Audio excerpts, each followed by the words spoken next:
We're gonna get started in a second. Church got out a little late, so we're just giving it a little bit of extra time. Can't believe people came back for a second help. So I'm glad you're here. Yeah, maybe you'll get it right this time. This, for those of you who weren't here last week, is a 6-week class about the Bible. It's based upon a book entitled "Making Sense of the Bible" by Hamilton, Adam Hamilton, which has been for sale at the front counter, but he bought them all, so the new ones should be here tomorrow. In case you want that, but it is not lighthearted reading, and I'm sure you've all done your homework. Because there's a text.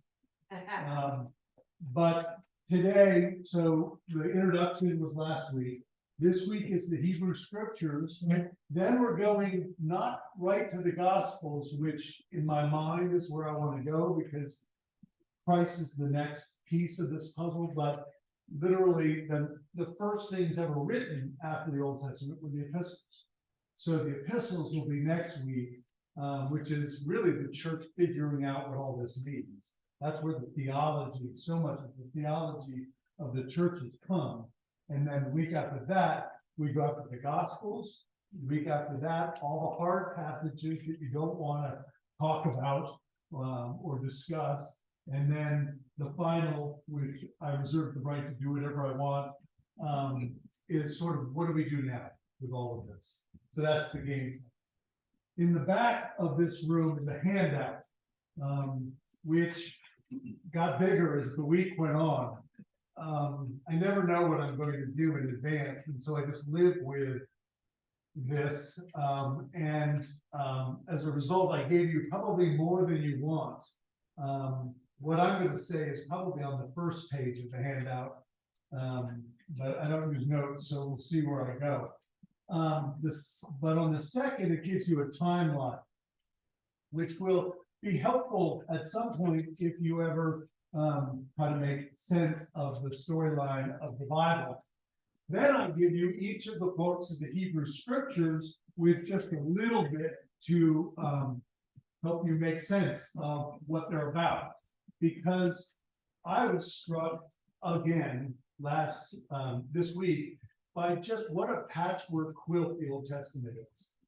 It is not a straight narrative. You know, these people who say, well, I began at the beginning of the Bible and went all the way through are going to be dizzy. It is not an easy book. And as you were getting here, I remembered I'm from New England, which is a place where a lot of houses are old and a lot of walls are plaster. And when you paint a plaster wall, it looks all wonderful. But if you go really close, there are all of these bumps and crevices and all of those things. That's how I felt this week as we looked at the Hebrew Scriptures, because it wasn't all so neat and tight. So I've given you the best guide I can give you just in your own prayer and meditation and reading of Scripture. Hopefully that will be a guide that helps. And then I put, what's the end of the thing? Yeah, then just the diagram that was the Bible in 10 minutes that I gave you, that some of you asked for. What I want you to think about is, have you ever, fortunately, you're old enough to know what a camera is. But I had to go to school and learn how to be a creative writer. And one of the images was a camera, and that you use the lens and you take it all the way back to get the big picture. But if you stay there, the reader really won't stay engaged. That you've got to turn it in and you get really focused. That is an image I hope you'll hold when you read the Bible, because today I'm pulling the lens way back and talking about the story. But the benefit for me anyway, when using the Bible, is when I bury the lens. when I really look at Joseph meeting his brothers, I go to that moment. Or when David is about to take on Goliath and they wrap him up in armor and he can't move. That's a moment that it's really worth bringing the lens in, because I think everything's a metaphor anyway. But everything is allegorically profound.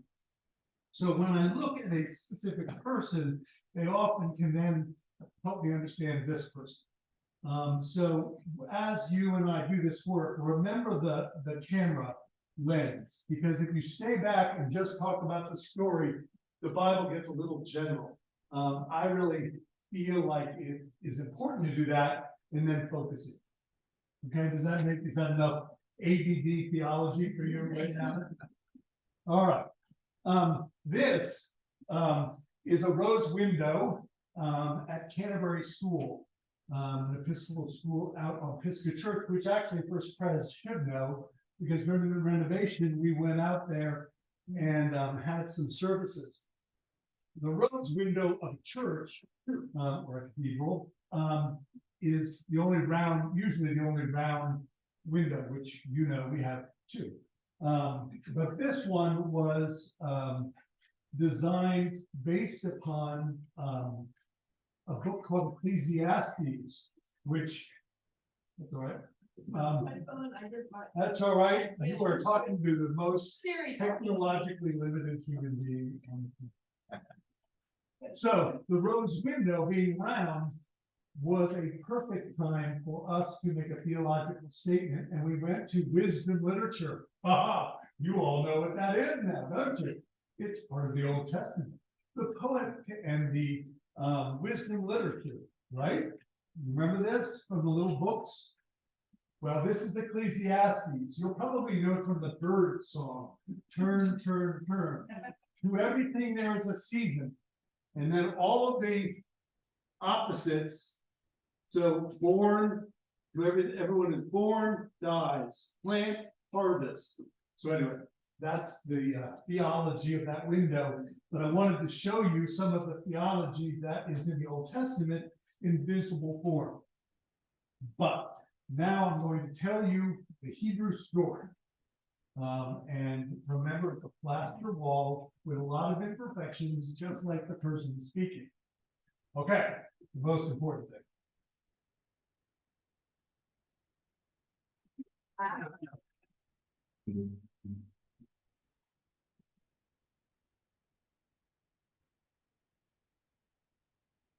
Okay.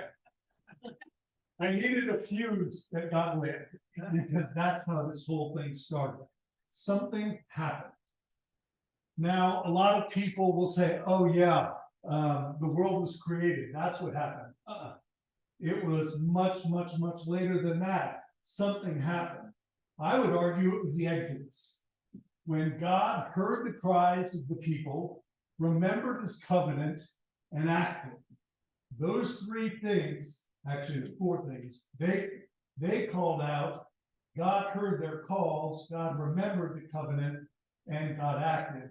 Those are the primary characteristics that you find throughout the Hebrew scriptures, but I would also argue in the Gospels. There's that whole give and take, but it was at that moment when God and human beings had a moment that was the moment for Hebrew people. They were delivered from slavery to freedom. You all know the story of the Red Sea parting and all of that. But I want to pull the lens all the way back and just have you hear that the people were held captive. They were slaves. They cried out in their captivity. God heard it and God acted. The reason I want you to know that, because that embraces their whole covenant, but it's going to echo another time that's coming. When we were held captive, we cried out and God acted and delivered us from captivity to freedom. Okay, this is the bedrock, and I can't help but hear the echoes of the Last Supper. But we'll get to that in 2 weeks. All right. But that's the thing that happened. But it didn't just happen in a vacuum.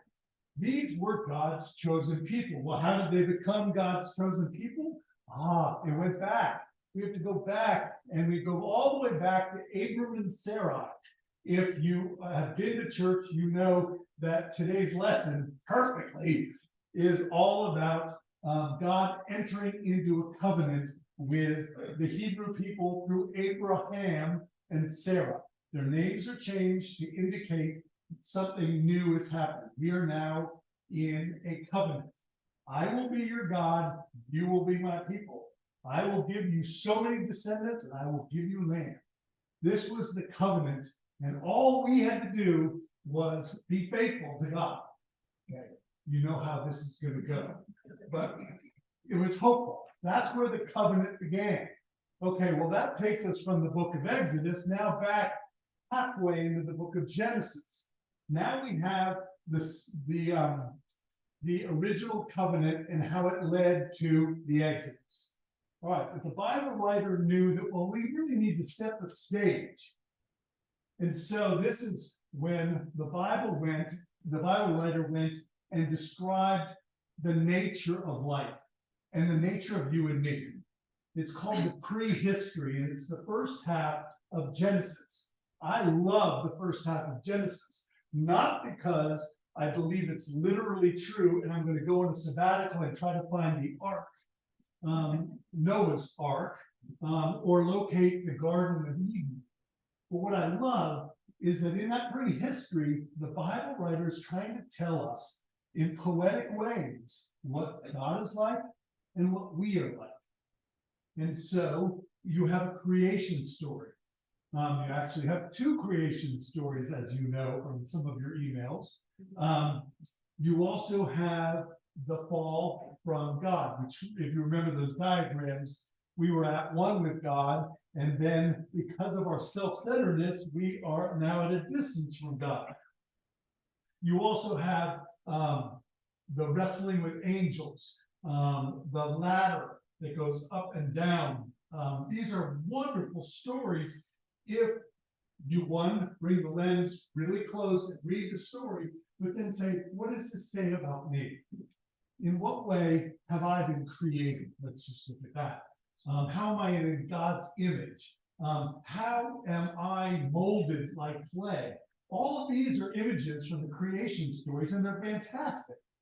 But if you're going to get caught up and you're going to start arguing with people, well, I believe God created the world in 7 days, and don't argue with me.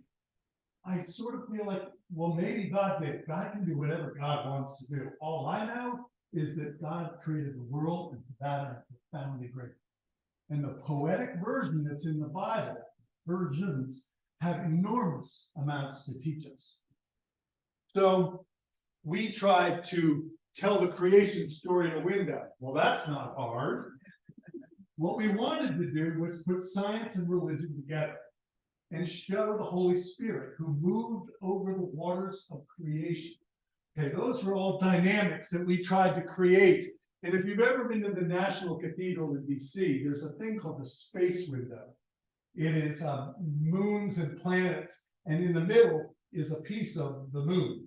And I remember as a child loving it.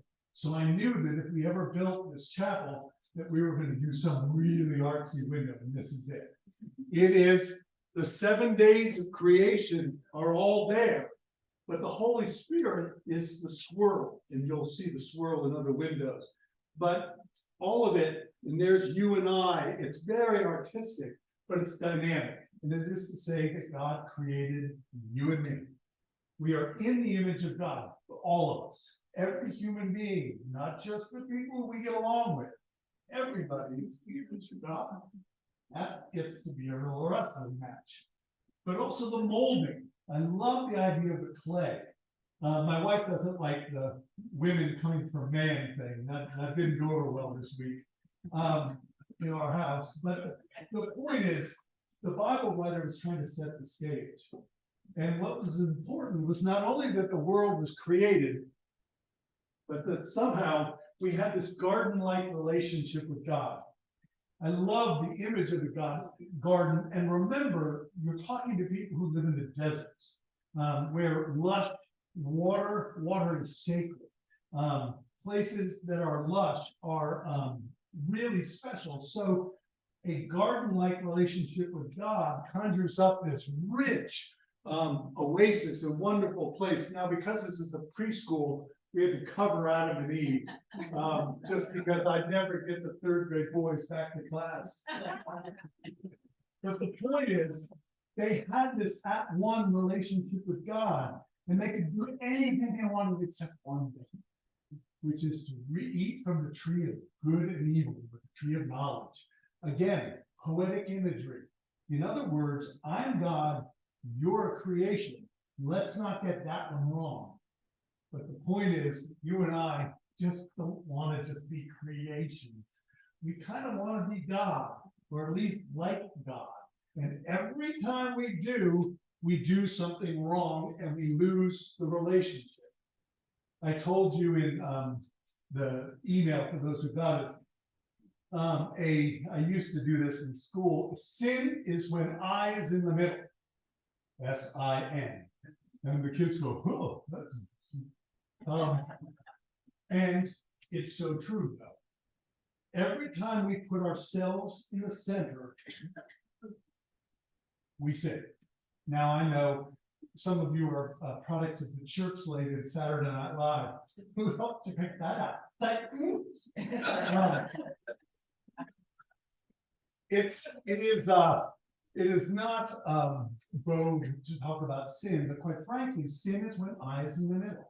Every time I am so self-absorbed and thinking the world revolves around me, something bad is going to happen, has happened. I know this personally, and maybe you do too. And the fact is, you lose this relationship. There's a serpent just waiting. And serpents come with all shapes and sizes and all kinds of masks, saying, you know, the church is having a capital campaign, but you can have a place. When you know what the voice of self-centeredness sounds like. And every time you do it, you lose a relationship. I remember I coached soccer when I was up in boarding school, and there was a player that was particularly good. And but he didn't like to pass. He would steal the show. And the good news was he scored a lot. But by the end of the season, there was a team and there was him. There was a distance between them. And it was such a visual for me about this whole nature of losing the intimacy, the at-one-ment that we once had. Because that's what the Bible writer is trying to say, is we lost it, but we didn't lose our relationship. It was now just going to be a relationship at a distance. And that's not going to go so well either. I am reminded of how powerful it is to be in someone's presence, but to just hear from them from a distance, sometimes it's easy to forget what they said. Like if my parents are both gone, but when they were in the room, there was no doubt what they thought, and I knew exactly what I was supposed to do. They're not in the picture anymore. Well, I think my father thought this. A life at a distance often makes communication fuzzy. I say all of that because God is going to be determined to still have a relationship with us, but at a distance. And where that takes on a specific moment, yes, there's the moment with Abraham, Isaac, Jacob, all of that, but this is the moment of truth when Moses, who's just tending his flock, sees a burning bush. And you should see this window when the sun is coming on that side. It's fantastic. But I love it because these are his sandals. I love that image. Here's another time with the camera in. He takes off his sandals because the ground on which you are standing is holy ground. Whenever you encounter God, it's holy ground. And I just love that he takes off his shoes as deferential to the moment. But this is a moment in which he says, Moses, I got a job for you. And Moses goes, yeah, gotta be kidding me. I killed somebody. I do not have the resume that you want for a leader of the Hebrew people. And he said, fine, I heard you. Now, anyway, I've done a really good job for you, which is what I love, because when I think of Jesus picking the disciples, and when I think about God even calling someone like me in whatever capacity, or you, I would imagine that you and I pretty much come up with all the reasons why that's a really bad idea. And that's what Moses did. And yet, Moses was called to lead his people out of Egypt and to freedom. And it's a great story and well worth reading, the whole parting of the sea. But what I thought was so fascinating was I thought they went from Egypt to the Promised Land. I always said, well, why wouldn't they? They're God's people. Here we go. I am going to free you. And all of a sudden, welcome to the wilderness. That makes me pay attention, because it seems God had to have a little time with his people. I am going to teach you what it means to be a child of mine, and it's going to take you 40 years. I mean, I think I'm remedial. This is a long time. And it's in the wilderness that they learn what it means to be faithful people. What's interesting about it is that wilderness lesson, all that they learn in the wilderness is what they're going to then have to put into practice when they become a nation. So it takes them a long time. And as you know, they make mistakes, but they also, Moses has encounters with God that leads to the giving of 10 commandments. Now, 10 commandments have been in the press a lot. It is the law. Here are the 10 things, and they're magnificent. We're told they were written on stone and then stored in this box, the Ark, which made famous by a certain movie. But what I want to draw your attention to is what the 10 Commandments actually teach. Yes, they're the specific things. And it is so tempting to read the literal things and say, well, I've never done that. I've never stolen anything. But the woman at the checkout gave me 75 cents more than I should have. There's the spirit of the law and there's the letter of the law. And Jesus is going to really bring that into question. But what I want to draw your attention to is the 10 Commandments point us to the two things that we have to remember as religious or as God's chosen people. That your relationship is vertical and horizontal. How easy is that? Love the Lord your God with all your heart, mind, and soul. Oh, and love your neighbor as yourself. That other one really gets difficult. But if you look at the 10 Commandments, you'll see, and it doesn't divide right in the middle, that there are commandments that are all about the vertical. You shall have no other gods but me. You will honor the Sabbath. These things are to keep this lifeline going, that you and I are in touch with each other. But what I love is also you don't stop there. Because if this doesn't influence the this, then there's a disconnect. And you're going to hear that with the prophets. So there's a other side. Honoring your mother and father, being faithful. All of these things are the horizontal side. But when you hear Jesus say, well, what's the greatest commandment? It's the two dimensions.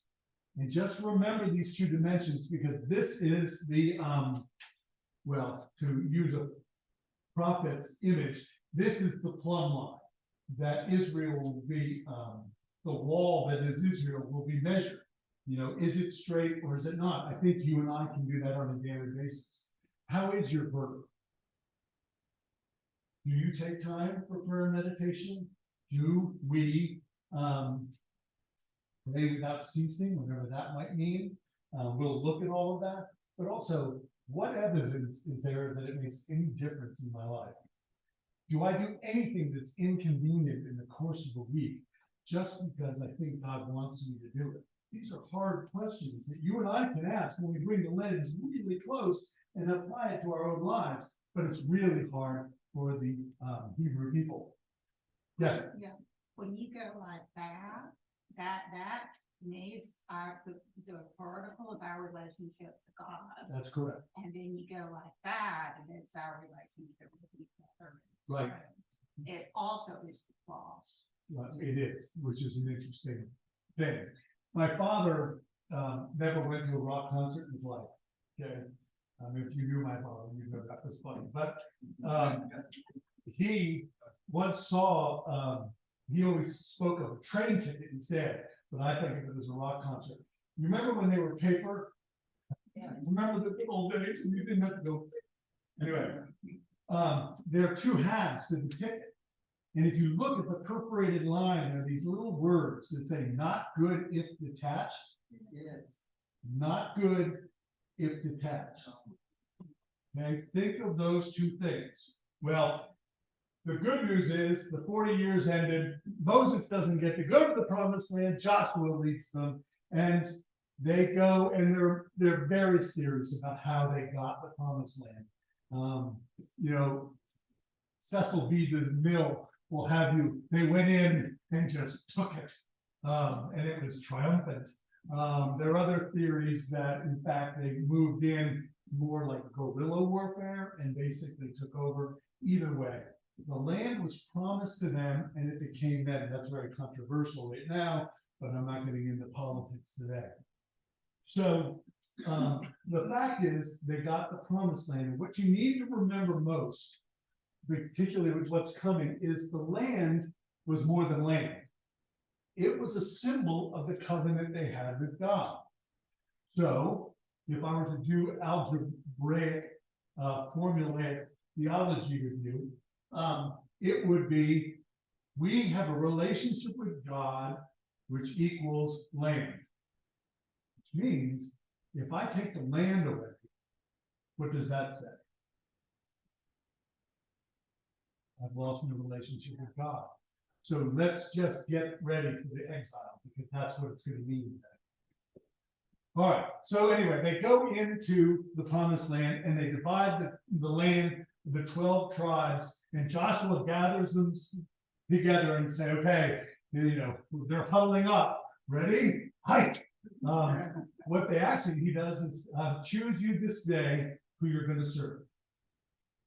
If it's going to be the God from Egypt, let it be the God of Egypt. But if it's going to be the Lord, choose this day who you're going to serve.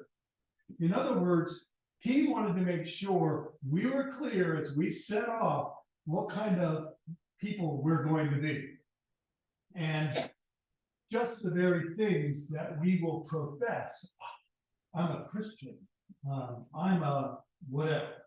The minute you say that, well then, is there any evidence to support what you just said you were? My father used to say that, you know, if you're ever brought up in court and the charges are that you're a Christian, is there enough evidence to convict you? My house was a joy. I mean, the first three were just a warm-up for what was coming. But the point is the same. They set off and they tried to be faithful people. They tried to live lives that were reflective of their relationship with God, and yet they struggled, as we struggle. With what does that mean? Particularly since it's hard to be a nation, particularly 12 nations or places, and that is the struggle that you find throughout the Bible. Now, I need to step back for a second and talk about faith traditions for a second. I mentioned the Ark, which is the law.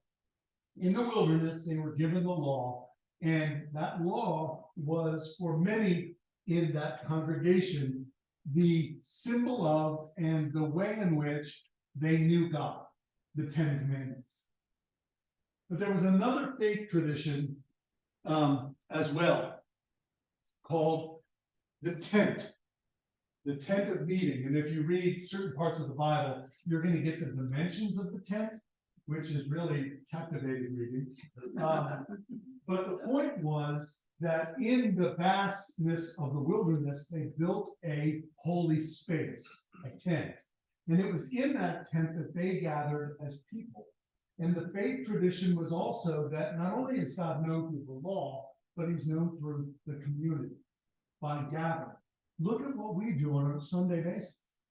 We're in the tent. These are the two faith traditions that were taken into the promised land. The northern people took the ark. The southern people, Judah, took the tent. Okay. The quick story is that after they lived their lives in their tribal areas, they decided they wanted to be a nation like other nations. They tried priests as leaders. I mean, we're God's people. Doesn't that make sense? Can you imagine if the world was led by ministers? How about by Presbyterian ministers? Do you know how many committees there would be in the world? Sorry. And the Episcopalians, if they were led by them, they would just wear nice clothes. Great job. Sorry. And the Baptists would just make us feel good. All right. So anyway, this is so off color. I'm sorry. I can't believe we're live streaming this. All right, but anyway. You can hear Jill right now. Okay, we need someone new. All right, anyway. But they tried priests, they tried judges, all these people to leave, but then eventually they looked around at the other nations and they said, we want to be like them. Oh, that's not a good idea. They're called to be God's people, and yet they're looking at the people who aren't God's people, and they say, make us a nation like other nations.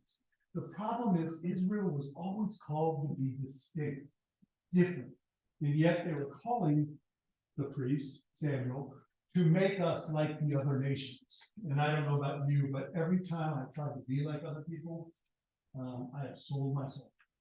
And I think that's the fear that that the Israelites would eventually know. And I think it broke God's heart. Because I'm going to be. And yet he said, well, they're not rejecting you, Samuel, they're rejecting me. Go ahead, give me king. And they gave him Saul. And Saul was not up to the job. He was paranoid. It was a number of things. And it led to the next king, the great King David. But depending on the version you read, David is this incredibly wonderful person, but he's also the person who put the husband of somebody he was attracted to on the front line so he'd be killed so he could have.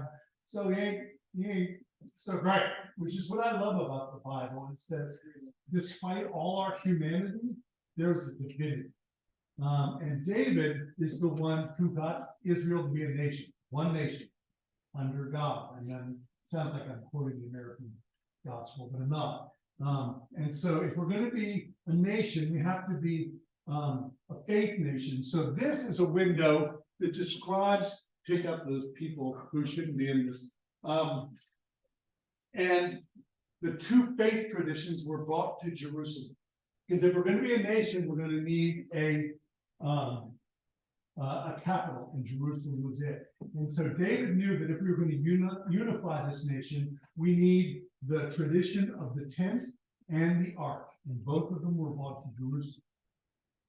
Well, all of this was all fine and good, and they're great stories throughout this whole thing, but you can pretty much guess that once they tried to be a nation like other nations, they started looking like a nation like other nations. The way they treated the poor, the way they went to worship only for show, it was not good. They were a nation, but they weren't God's nation. And it was like the ocean. They had good days and they had bad days. It was more than days. They had a good season of authentic worship, and then all of a sudden, hey, we're really good at this worship thing. Forget the poor. All of this was the tension, and you and I feel that same tension today. To be God's people is not easy. And so God needed to send them wake-up calls, and they're called prophets. I love the prophets, and I'm just telling you, I don't want to teach it, but next Lent, you should do wrestling with the prophets. Because these are people who came on board to awaken Israel. Hey, what were you thinking? You know, what are you doing? And I told you last week, I used to take my nails on a blackboard and just go like this, which would drive the kids crazy. But that's what I wanted them, because that's what the words of the prophets were like. Sometimes they were comforting words, but mostly they were wake-up calls, particularly Amos. Amos is fiery. And some of you got an Amos quotation sent at 3:20 this morning. Sorry, I forgot to send it, so I woke up and sent it. I hadn't been up on them. But he just says, I despise your feasts, you hoes of fashion. I mean, Amos is, you don't want to have Amos for dinner. But Hosea, now Hosea is a whole different issue. His wife Gomer had an affair and broke his heart. And God called him to be a prophet. And it's so interesting to me because every prophet he calls was groomed by their own story, deliver the message that was uniquely theirs to give. So Hosea speaks about breaking God's heart, about Israel not being faithful. It's magnificent, and the prophets are really, I love them, but they only worked for a little while. Oh, you're right, Amos. Absolutely, we're going to do that. And then the next day, we're back to business as usual. It gets tedious when you say, if you don't shape up, they confront the present. This is what's going to happen. They predict the future. That's what this guy's hand is supposed to be done. I was gone by this point, so the windows got adapted. The window, the one hand is supposed to be down, the other one pointing up. But this is the ever-flowing stream. Ever heard of that? Let justice flow like an ever. That's Amos. Okay, and Martin Luther King Jr. used it when he came. But the prophets constantly begged the people to get their act together, and they did, and then they didn't. And they always warned that if you don't get it together, you're going to lose the land, which means you're going to lose your relationship with God. That's how they saw it. And in fact, they did. Israel fell first, Judah second. And that began the Babylonian captivity, the exile. But more important than any of that, it began the period in which they tried to be God's people away from the temple, away from their home. That's not easy.